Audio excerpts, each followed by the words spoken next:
আপনারা কি জানেন মহাভারতের সবচেয়ে বড় খলনায়ক শকুনির একটি মন্দির আছে কেরালাতে এবং সেখানে তাকে পুজো করা হয়। কুটিলতা এবং খারাপ কর্ম সত্ত্বেও শকুনির স্বর্গলাভ হয়েছিল। তাহলে আসুন আজকে জেনে নিই মহাভারতের সবচেয়ে বড় খলনায়ক শকুনির করুণ কাহিনী এবং মহাভারত রচনার পেছনে আসল সত্য। ঘটনা শুরু হয়েছিল গান্ধার রাজ্যে, যাকে আজকের দিনে আফগানিস্তানের কান্দাহার নামে আমরা জানি। এই গান্ধারের রাজা ছিলেন রাজা সুবল। বলা হয় তার 100 পুত্র এবং 1 কন্যা ছিল। কন্যার নাম ছিল গান্ধারী। তিনি খুবই সুন্দরী ছিলেন, বিশেষত তার অপূর্ব সুন্দর চোখ ছিল। রাজা সুবলের সবচেয়ে কনিষ্ঠ পুত্রের নামই ছিল শকুনি।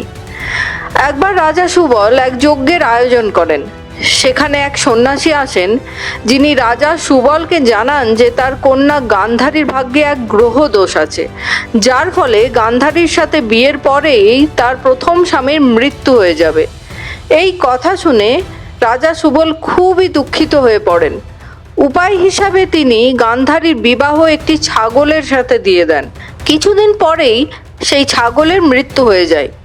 এই ঘটনার কিছু সময় পরে গান্ধারীর বিবাহ হস্তিনাপুরের মহারাজা ধৃতরাষ্ট্রের সাথে হয়ে যায়, যিনি মহারাজ পাণ্ডুর অন্ধ ভাই ছিলেন। অন্ধ ধৃতরাষ্ট্রের সাথে বিয়ে হবার পর গান্ধারীও নিজের জীবন অন্ধকারে মুড়ে নেন। তিনি সারা জীবনের মতো নিজের চোখ কাপড় দিয়ে বেঁধে নেন এবং অন্ধত্বকে স্বীকার করে নেন। কিন্তু ধৃতরাষ্ট্র তার এত বড় আত্মত্যাগের দাম দিতে পারেনি। যখন ধৃতরাষ্ট্র জানতে পারে যে গান্ধারীর বিবাহ তার আগে একটি ছাগের সাথে করানো হয়েছিল, তখন তিনি মনে করেন যে এই কথাটা না জানিয়ে তার সাথে প্রতারণা করা হয়েছে। তিনি প্রচণ্ড ক্রোধে রাজা সুবল সহ তাহার সমস্ত পরিবার পরিজনকে হস্তিনাপুরে নিয়ে আসে কারাগারে বন্দি করে দেন। এই বন্দীদের মধ্যে রাজা সুবলের 100 পুত্র সহ শকুনিও ছিল। রাজা ধৃতরাষ্ট্রের আদেশে বন্দীদের শুধুমাত্র 1 মুঠো অন্ন দেওয়া হতো। এই 1 মুঠো অন্নতে কারোরই ক্ষুধা মিটত না, উপরন্তু তারা ধীরে ধীরে অসুস্থ হতে লাগলো। তখন রাজা সুবল বুঝতে পারলেন এইভাবে তারা কেউই বাঁচবেন না এবং তার বংশের সমস্ত চিহ্ন মিটে যাবে।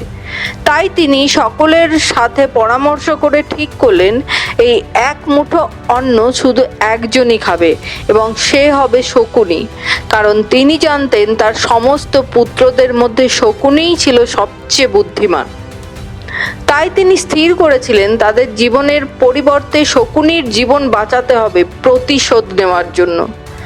এইভাবে ধীরে ধীরে অনাহারে কারাগারে একজন করে প্রাণ ত্যাগ করতে থাকে।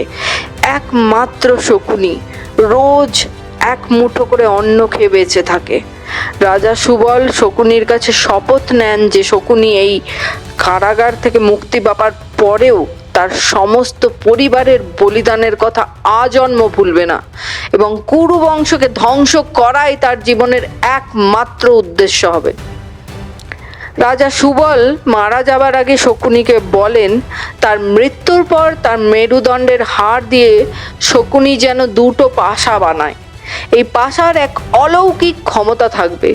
শকুনি মনে মনে যে সংখ্যাই চিন্তা করবে এই পাশা সেই সংখ্যাই দেখাবে। এই পাশার সাহায্যে শকুনি কুরু বংশের চিহ্ন মিটিয়ে দেবে। শকুনি নিজের চোখের সামনে তার পরিবারের সমস্ত সদস্য এবং তার পিতার ভয়ঙ্কর মৃত্যু দেখে এবং মনে মনে প্রতিজ্ঞা করে যে সেই মর্মান্তিক ঘটনার প্রতিশোধ অবশ্যই নেবে। রাজা সুবলের মৃত্যুর পূর্বে তার অনুরোধে শেষ পর্যন্ত শকুনিকে কারাগার থেকে মুক্ত করে দেওয়া হয়।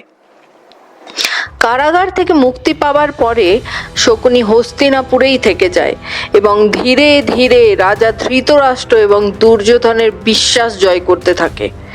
শকুনি দুর্যোধন এবং ধৃতরাষ্ট্রের বিশ্বাসের আড়ালে পুরো মহাভারত রচনা করে, কুরু বংশের ধ্বংসের ইতিহাস লেখে, যেখানে পাণ্ডব বা কৌরব কেউই বাদ যায় না। শকুনিকে সকলেই খলনায়ক হিসেবেই চেনে। তা সত্ত্বেও শকুনির স্বর্গ লাভ হয়েছিল, কারণ শকুনি যা করেছিল তার নিজের পরিবারের ওপর হওয়া অত্যাচারের প্রতিশোধ নিতে।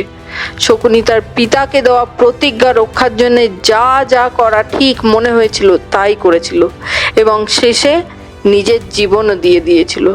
এটাই ছিল তার ধর্ম রক্ষা, তাই তার স্বর্গপ্রাপ্তি হয়েছিল। শুধু তাই নয়, শকুনির সম্মানে কেরালাতে একটা মন্দিরও প্রতিষ্ঠা করা হয়। শকুনির জীবন থেকে আমরা বুঝতে পারি কোনো মানুষই খারাপ মানুষ হয়ে জন্মায় না। পরিস্থিতি, পরিবেশ, বিশ্বাসভঙ্গতা, যন্ত্রণা মানুষকে পরিবর্তন করে অমানুষে পরিণত করে।